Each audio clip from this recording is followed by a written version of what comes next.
452 centimeters in feet? First of all, we need to know the value of 1 centimeter in feet.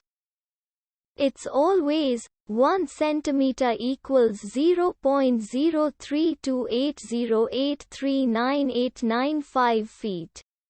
Now we have to multiply 0.03280839895 by 452. Therefore, 452 centimeters times 0.03280839895 feet equals 14.8293963254 feet. So, in other words, 452 centimeters equals 14.8293963254 feet.